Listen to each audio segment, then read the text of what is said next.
कि अगर बेटी की सुरक्षा पर हाथ डालने का प्रयास किया, व्यापारी के प्रतिष्ठान में आग लगाने का प्रयास किया, अगर अराजकता पैदा करने का और उपद्रव पैदा करने का कुत्सित प्रयास किया, ये रास्ता उनका सीधे नरक में जाने का होगा, सीधे नरक। अगर कहीं कोई भूल से भी इस प्रकार की गतिविधियों में लिप्त है, उसकी सूचना ससमय आप पुलिस को और प्रशासन को उपलब्ध करवाइए।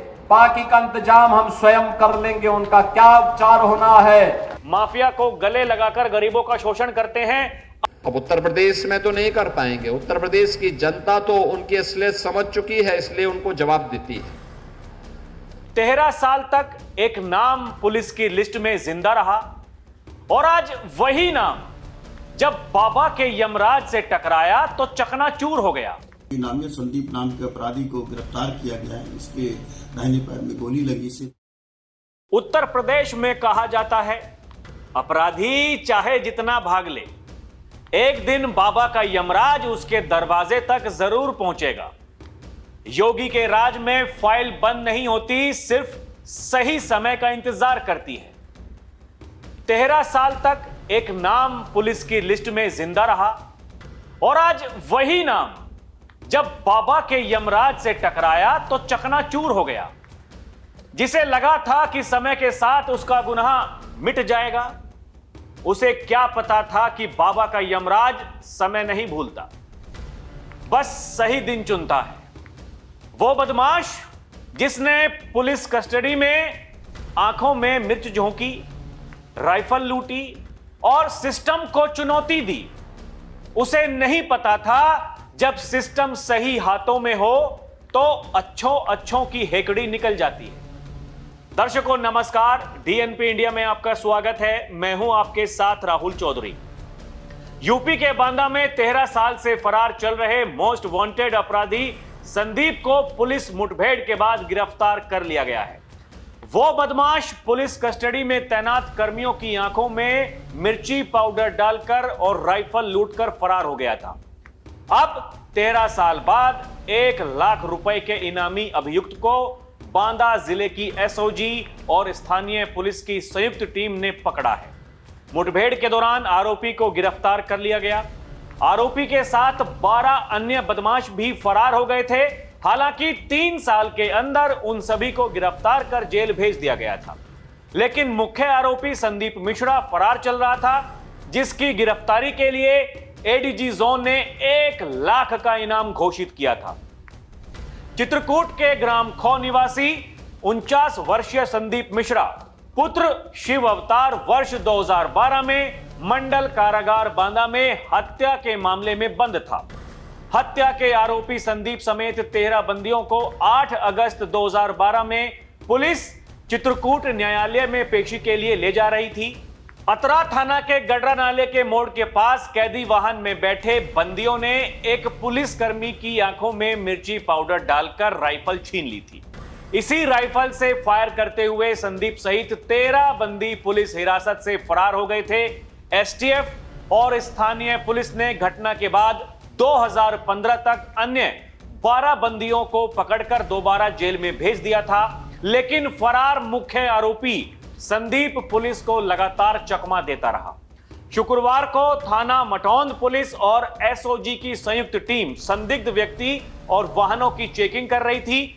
इसी दौरान मुखबिर से सूचना मिली कि सोना खदान के पास एक संदिग्ध व्यक्ति तमंचा लेकर बैठा हुआ है और शराब पी रहा है।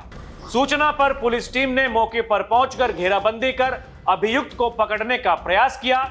इस दौरान अभियुक्त ने पुलिस टीम पर जान से मारने की नीयत से फायरिंग कर दी।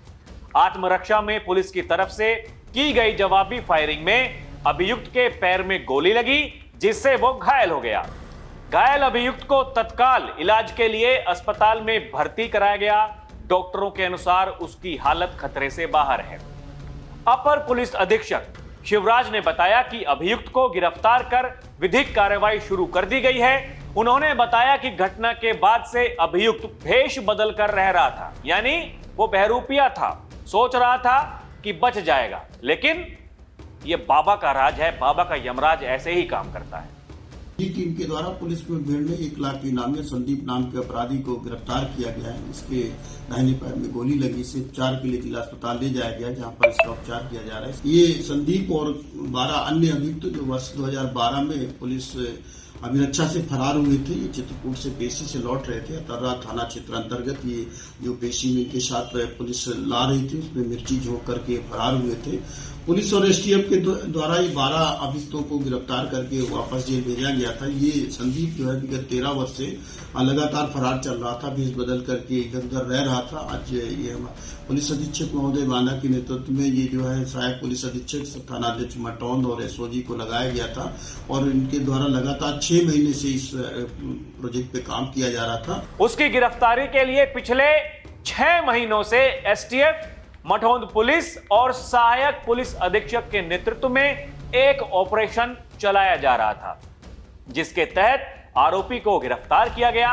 गिरफ्तारी के बाद उसने बताया कि किस तरह से वो अपने साथियों के साथ फरार हुआ था, वो कहां कहां छुप छुप कर रह रहा था, ये सब कुछ उसने पुलिस को बता दिया। यानी ये योगी के राज में जो अपराधी अपराध करने का दुस्साहस करते हैं, उनके साथ में ऐसा ही होता है। बाबा ये बताते हैं कि अगले चौराहे पर यमराज खड़ा हुआ मिलता है, उनका टिकट काट देता है। ये 13 साल से फरार था, 13 साल से पुलिस को मूर्ख बना रहा था, लंबे समय से। लेकिन आखिरकार बाबा का यमराज इसके पास पहुंच ही गया। इसके ऊपर 1 लाख का इनाम था, 1 लाख का। दर्शकों, उत्तर प्रदेश के मुखिया योगी आदित्यनाथ अपराधियों के बारे में, भ्रष्टाचारियों के बारे में, गद्दार देशद्रोहियों के बारे में ये कहते हैं सरकार की 0 टॉलरेंस पॉलिसी है, उसी के तहत कार्रवाई की जाती है। किसी को नहीं बख्शेंगे। कोई गलतफहमी में हो कि अपराध करेगा और भाग जाएगा, नहीं भागने देंगे। और चाहे कोई भी हो, कितना भी बड़े से बड़ा अपराधी माफिया हो, कोई भी मुगालते में ना रहे। अपराध करोगे तो भुगतोगे।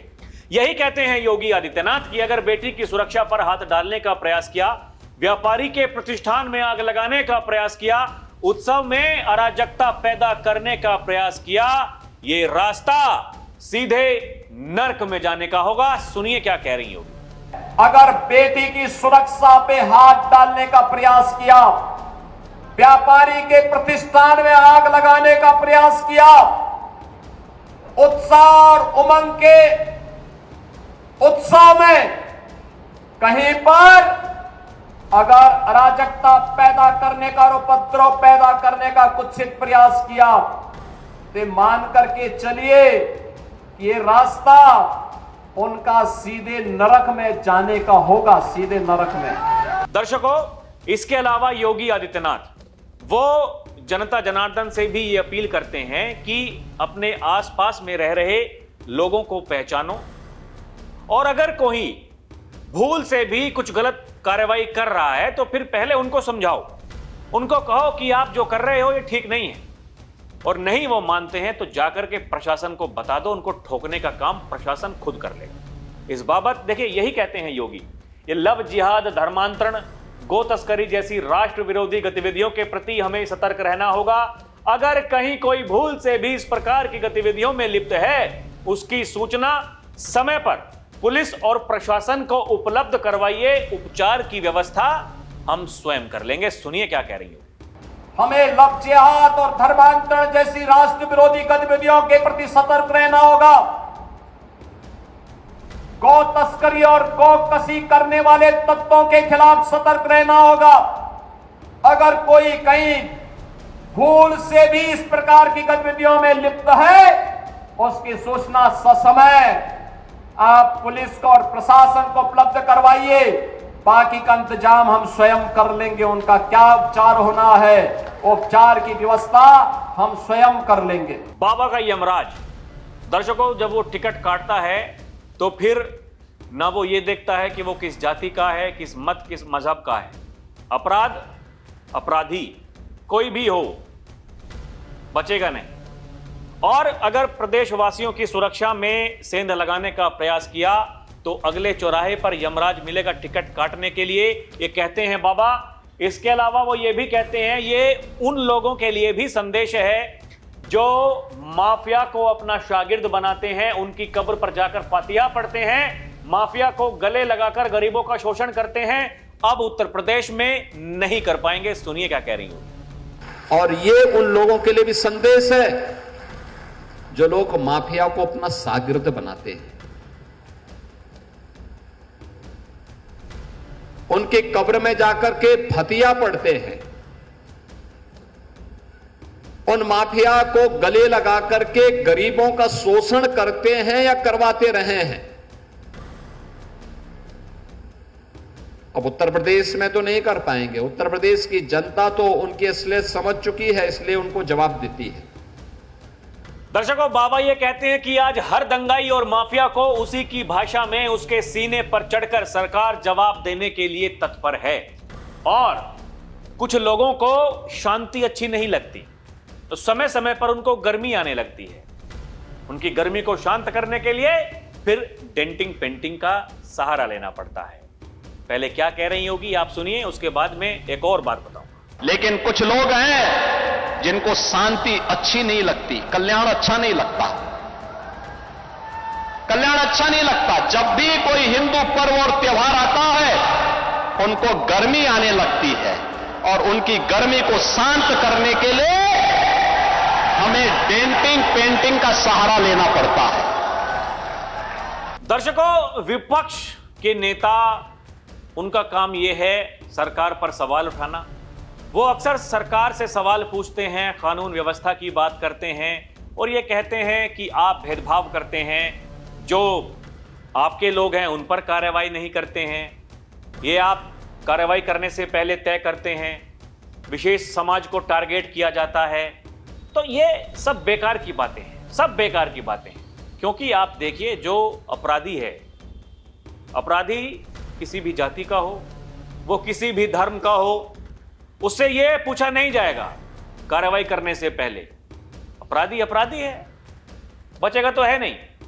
और दर्शकों, बड़ी बात, अभी 2 दिन पहले विधानसभा में खड़े होकर के ये लोग विपक्ष वाले जो चिल्ला रहे थे, ये कह रहे थे बुलडोजर कहां है, बुलडोजर का ड्राइवर नशे में है, वो भी कोडिन पी के सो गया है, चाबी खो गई है। तो उनके लिए योगी ये कहते हैं, अरे रुक जाइए रुक जाइए, इंतजार कीजिए, केवल बुलडोजर भी चलेगा। और जब बुलडोजर चलेगा तो फिर चिल्लाना मत, क्योंकि आप ही सबसे पहले आते हैं तख्ती लेकर के और कहते हैं, देखिए, हाहाकार मचाते हैं। ये कहते हैं, अरे साहब देखिए अत्याचार हो रहा है। योगी ये कहते हैं अत्याचार तो तब भी हो रहा था 2017 से पहले, तब आपको ये नजर नहीं आता था कि कैसे वो माफिया वो गरीबों को लूटता था, शोषण करता था। ये अब नहीं चलने वाला है। और दर्शकों, सबसे बड़ी बात, ये तुष्टीकरण की राजनीति करने वाले लोग, उनके लिए भी बड़ा संदेश है। संदेश ये है, ये लोग गाजा वाले मुद्दे पर कैंडल मार्च निकालते हैं और जब पाकिस्तान और बांग्लादेश में हिंदुओं को मारा जाता है तो फिर ये शांत हो जाते हैं, खामोश हो जाते हैं। ये भी कहा योगी आदित्यनाथ ने, ये जो घुसपैठिए, आपने बांग्लादेशी घुसपैठिए यहां पर बसाए हुए हैं, उनके वोट बनवाए हुए हैं, उनके वोट बनवाने का जो पाप आपने किया है ये तो भुगतना पड़ेगा। और जिस दिन उन घुसपैठियों को बाहर निकालेंगे तो फिर रोना मत, चिल्लाना मत, किसी को नहीं बख्शेंगे। ऐसी कार्रवाई कर दी जाएगी जो नजीर बन जाएगी। यही कहते हैं योगी आदित्यनाथ। ये घुसपैठिए यहां से निकलेंगे, यहां जो भारत के रहने वाले लोग हैं वो ही यहां के संसाधनों का इस्तेमाल कर सकते हैं। ये बाहर के लोग यहां पर नहीं रह सकते। और उत्तर प्रदेश में दर्शकों, ये 13 साल से फरार चल रहा था ये आरोपी, उसको पकड़ लिया गया है और उसको जिंदगी भर के लिए लंगड़ा भी कर दिया गया। 1 लाख रुपए बचा लिए हैं यमराज ने। उत्तर प्रदेश में तो यही होता है। आपको क्या लगता है दर्शकों, हमें कमेंट करके जरूर बताइएगा। अभी के लिए इतना ही। आप देखते रहें DNP इंडिया, हर खबर भरोसे के साथ। नमस्कार, जय हिंद।